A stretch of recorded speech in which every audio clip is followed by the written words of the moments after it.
What is up, YouTube? I just watched the 1994 film The Crow.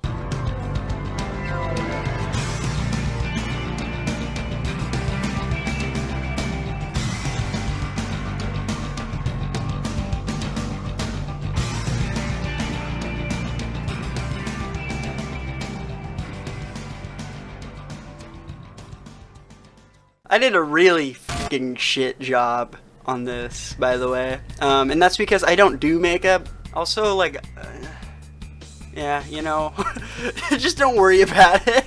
Okay?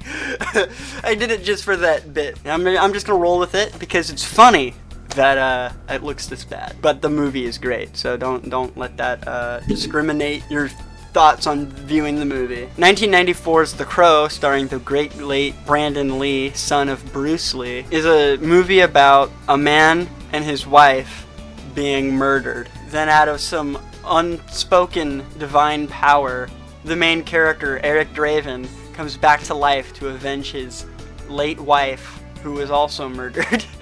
God, I'm trying to see, I don't script these videos often, so that was pretty bad.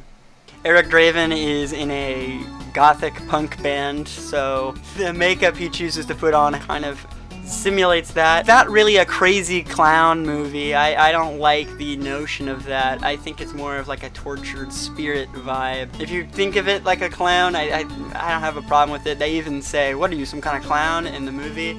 But I don't really view it like that. There's a theater mask that he bases the makeup on. The Crow is like the perfect embodiment of like a 90s kick-ass movie, but it also has like a very deep side to it that I wasn't expecting to see.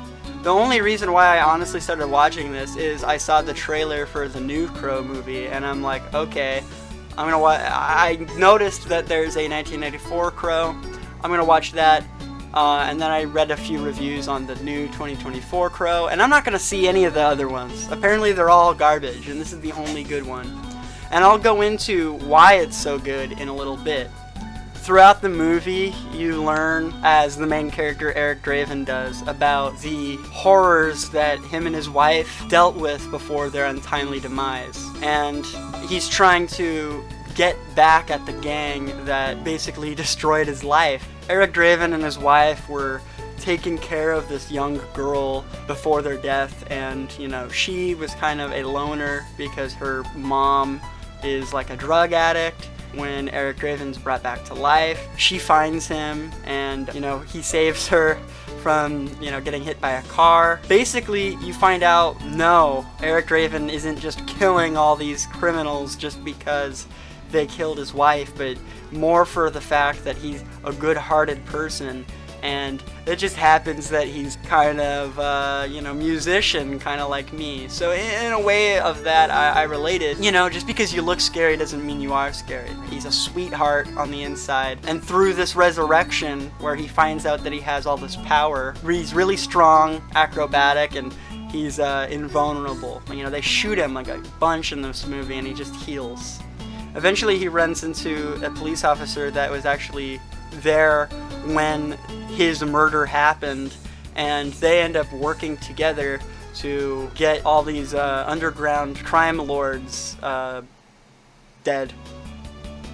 Eric Draven just wants to kill them, which I'm cool with, because it's like, you know, he got killed. So, I mean, one of the beautiful things about this film as well is the very amazing ambient gothic cinematography. It's well colored, well lit, and it just looks beautiful. You can screenshot pretty much any timestamp in this movie, and it is a good wallpaper for your desktop, because it's just beautiful. Not only that, but it has a beautiful soundtrack that matches the atmosphere of the movie perfectly. So from what you've been hearing from me, it sounds like it's a pretty good movie. Now, this movie really touches your heart. What touches your heart even more will probably be the story behind the movie. Brandon Lee, the son of Bruce Lee, got shot and killed during this movie because of an accident in the movie. It just happens that this movie is kind of deep in a way where it's about a character that already got shot and killed, coming back to life to do good in the world, to kind of be a hero, you know. So it is very poetic, and it is also very unfortunate that Brandon Lee got killed, but it is very poetic. What makes things crazier is the story behind the comics that the movie is based on, The Crow.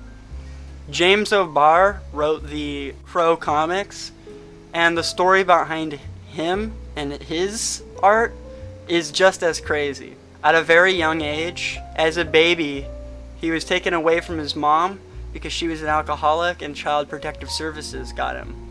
He spent most of his childhood dealing with foster care, and it ended up making him a loner, up until he found his sweetheart, who he ended up marrying. Later down the line, she got hit and killed by a drunk driver.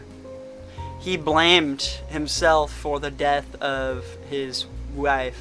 After the death of his wife, James O'Barr joined the U.S. military, and they commissioned him to draw over the bodies of dead soldiers to make instruction manuals for the military. After this, he started writing The Crow. He would try to do art for as many comic book companies as possible, except for superhero comics, because he just happened to not like superhero comics. He was always more entangled with the dark and gloom of horror stories. Eventually, The Crow started being pressed and released as a comic, and it was flying off the shelves. He was finally successful doing something he loved, which was art. And the whole story of The Crow is basically a revenge story against himself for what he feels he was responsible for the death of his wife. Eventually, at one point, before he started writing The Crow, he tried to hunt down the drunk driver who ended up killing his wife, but he was already dead too. So that pretty much led to him writing The Crow. The Crow comics got so popular that the movie ended up getting made. And because of the death of Brandon Lee, he felt responsible as well. Years later, he ended up forgiving himself by visiting Brandon Lee's grave, but it really tells you something about art when there's a story behind it. I thoroughly encourage you to watch the movie The Crow. Don't watch the 2024 one. It looks like the Suicide Squad version of it. Like, it looks like crap, but in my opinion, the aesthetic of the original Crow movie is so good. Anyway, sorry if that was deep. This is just a little quick review. So yeah, go check out my other videos, and I'll see you guys in the next one. Subscribe, like if you liked the video, dislike it if you disliked the video, and have a good night.